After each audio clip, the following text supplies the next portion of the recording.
I think a lot of LGBT people that I know are voting red. It's really, really bizarre to watch. That's so neat. And I think it's not because they necessarily like Trump. They just don't like the progressive left. Like that's really what it's. And a lot of people say that to me. Like, is that the reason? It's like, yes, it's part of the reason for sure. I want to be able to have my speech and say whatever the hell I want. Of course, exactly. People jump down my throats, which has been happening for the past 6 years. Dude, yeah, I know. It's I don't awful. want it getting worse. You know? Exactly. It does directly affect me, you know. And I think a lot of the progressive left is anti-women, believe it or not. No, I think really you're right. do. Oh, 100%. I really do. 100%. So I'm big with that too. The last time we talked, you and I, we talked about the progressive left actually being like anti-lesbian, like trying to expand the definition of lesbian to include like all other genders according to them. Yeah, give me a break. And it's so funny because I was reading this article that made me think of you. It was from Pink News, and it was talking about how there's only like 15 lesbian bars left in the country. And then one of the things it said, like, lesbian bars are important to foster an environment open to all sexualities and genders and stuff. And How it's about like, just lesbian? But then it's not a lesbian. exactly. Exactly. I thought it was so funny. In like the first paragraph, they're pretty much like already racing lesbians. right. It's like, what the heck? She's right. It's true. I'm telling you, they don't like women. They really don't. They don't. They really don't. And it kind of bothers me because I'm like, what are you doing? Y'all are supposed to be representing minorities. You guys were supposed to be the party that was supportive and inclusive of women and their women's vote and everything. And you're not. You're failing. Let's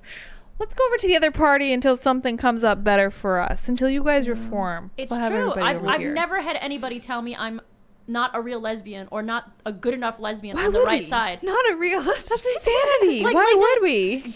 It's so weird to me. That's what they do. So I don't know. strange. I don't get it. What do you think, Seamus? Just in general about the left and the way that they treat women. I mean, generally speaking, what the left does is they have their own revolutionary ideas and they try to find different groups that they can claim to stand for. Yep. So that they can, quote unquote, represent them. Really, what they want is to tear down the system and reform it. And I shouldn't say reform it, rebuild it into something entirely new.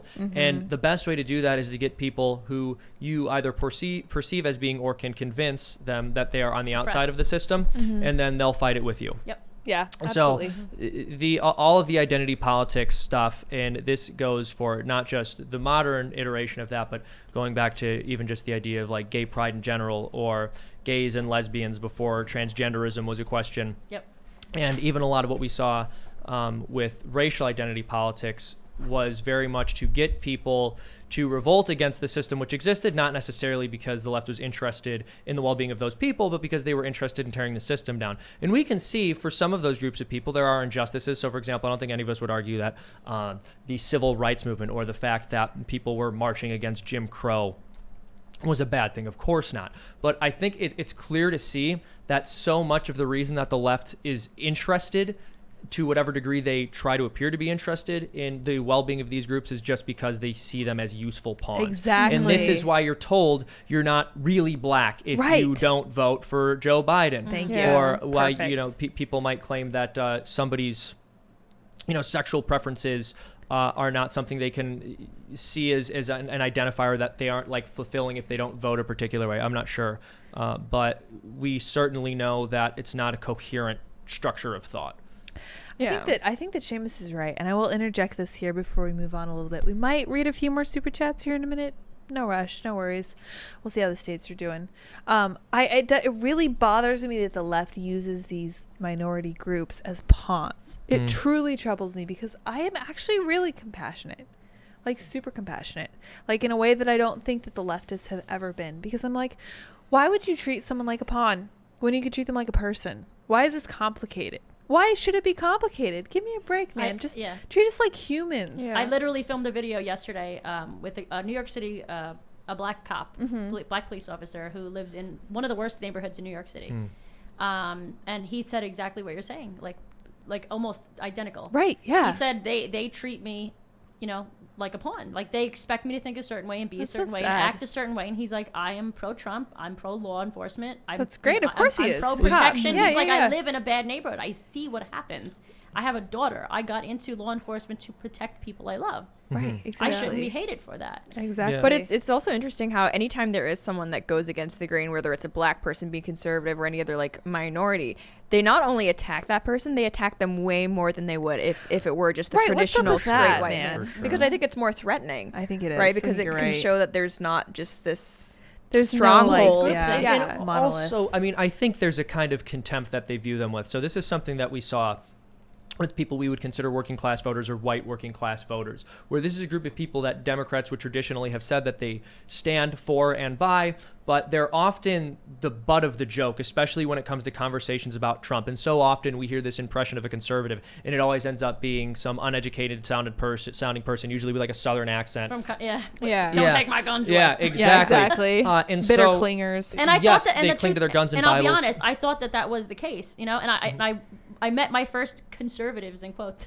my first conservative friends in St. Petersburg, in Florida, in St. Pete, That's so great. and they were gun-toting Americans. But yeah. but in the video I filmed with them, he literally said, I said, "Do you hate gay people?"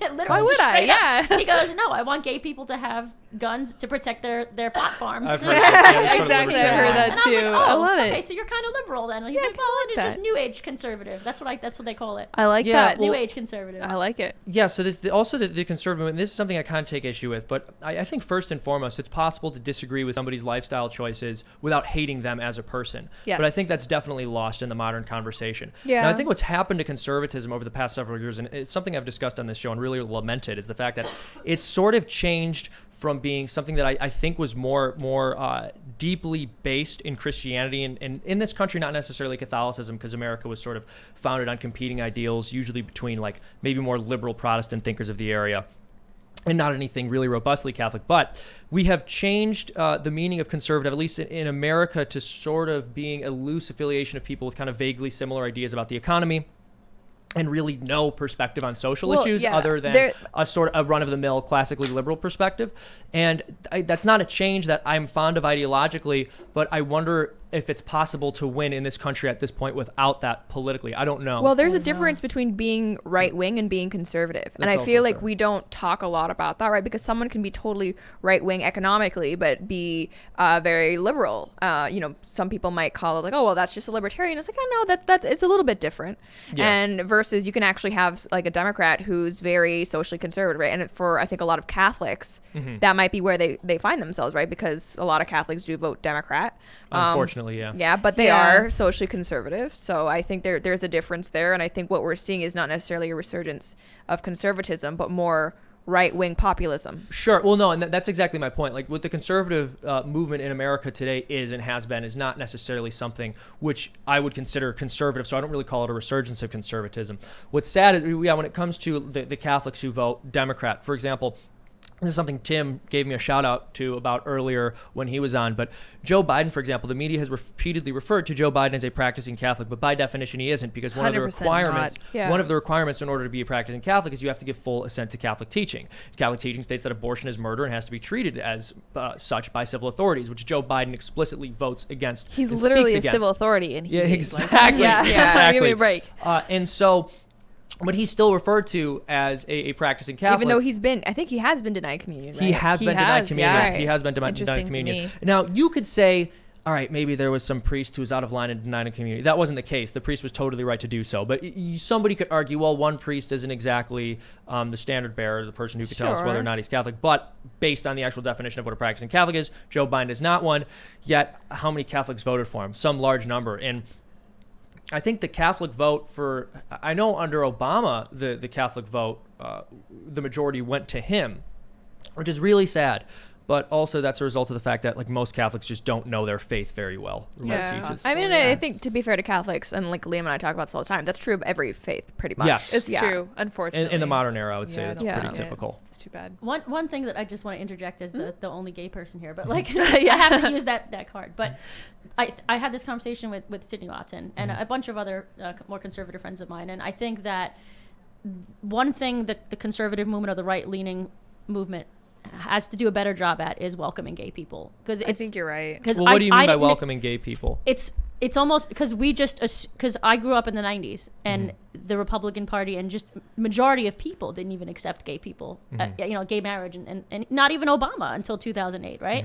His second term. I guess you're right. So it's still a pressing issue, not in the law, but in we're worried about how other people see us still. Cultural stuff. Well, I think Culturally, believe it or not. Right, and I think for a lot of conservatives, the whole thing comes down to, I think a lot of conservatives see gay pride parades and equate that lifestyle with every single LGBT person. Which is fair because that's what they show. But it's not accurate, right? It's definitely not accurate. It's definitely not accurate. Let me say something about pride Sorry, parades, just because this is funny. There's a reason why lesbians lead the parade, and then you really don't see any lesbian floats after that. Yeah, I don't know, man. Do you see any lesbians that are naked ever? Like no, naked? never. Never see that. No, yeah, they do the it's dykes true. on bikes. They're the first people, the first girls out, Fully and then clothed. when they're done. 100%. They're done. They never show up again. So I'm That's interested. true. So yeah, I guess when you say like the conservative movement needs to be more welcoming to gays, like what does it mean to welcome gays? Does that mean you have to approve of their lifestyle choices, or that you have to you can no longer believe marriage is between a man and a woman, or does it just mean don't hate me, don't hurt me? How would you define this? I would say separation between church and state for sure. Okay. Because that's just, to me, that's just an American thing, not a conservative or a liberal thing. So would you say that church and state are not separate if marriage is defined as between a man and a woman? As long as I have the same rights, I wouldn't care what it's called. Okay, so Interesting. It's to That's me, fair. it's the same thing. It's like marriage is a piece of paper. For yeah, some, I totally disagree. We're not going to see eye to eye on this, but I Yeah. do totally disagree. Yeah. in which way? I believe marriage is so much more than a piece of paper, and part of this is just in informed law. by my I'm faith. talking about in law. Yeah. I'm talking about in law. In the But- eyes of the law, as long as I don't care if it's called marriage, civil union, whatever. As long as I have these same rights, it's the point's moot to me. It's like it's the same. Well, what You know what I mean? what I've found interesting is that I've also seen a lot of conservatives say that they don't like the idea of government getting into marriage at all. Absolutely, yeah. Which is the position that I take, especially when we look at the taxation, the way that works into, as well as things like granting special privileges for things like estates. And I think it's a way for government to say we're granting you special privileges for marriage, but really it's them justifying taking away privileges from other people. Is the way that I see it. So I don't think government should be like, it doesn't really make sense if you think of it like, why would government have a role in recognizing your personal partnerships. relationship? Yeah, See, I don't. well, I guess it's just a fundamental disagreement on what marriage is and its role in society. I would say that when a man and woman come together, they're likely to be producing children. This all changed once the artificial contraception became very popular. But historically, it was the case, and I believe marriage is intended to be a union where a man and woman produce children and are together for their entire lives. I agree with that, but why is the state recognizing that? Sure, because it's a good thing for the state to incentivize, and it's good for the state to say if you are married and you are the sole provider, for example, or even if you're not the sole provider, but you and your wife are working, or you're working to support your wife and kids, we probably should tax you less because you're going to be raising these children. But I want everybody to be taxed less, and I agree too. Yes, I want to abolish the yeah. income tax. Yes, Like, I want would abolish the everybody to income be tax. taxed less, and Yeah. I'm in favor of things like if you have like child tax credits, and even something like we've seen Poland and is it Hungary or just Poland I think it's Hungary as well. Hungary, yeah. and in order to Based. encourage birth rates, but I don't necessarily see that as being the same as saying like the government needs to define marriage, especially when we look at the fact that so many people are getting married and not having children. It's looking like we have if that is the reason for government recognizing marriage, it's not looking like it's been effective. Yeah, I mean, nowadays people are generally not having children. I would say that's more of a cultural issue than a government issue. But I do believe that government recognizing marriage as it is and wanting people to have children, or at least keep track of who's having children, is a good thing. But I suppose we disagree on this. Thanks for checking out this clip from the Timcast IRL podcast. We do the show live Monday through Friday at 8 p.m., so come back to check us out when we go live. Don't forget to subscribe, hit the like button, hit the notification bell, and we are also available on all podcast platforms for free if you want to listen to us there. Thanks for hanging out, and we will see you all next time.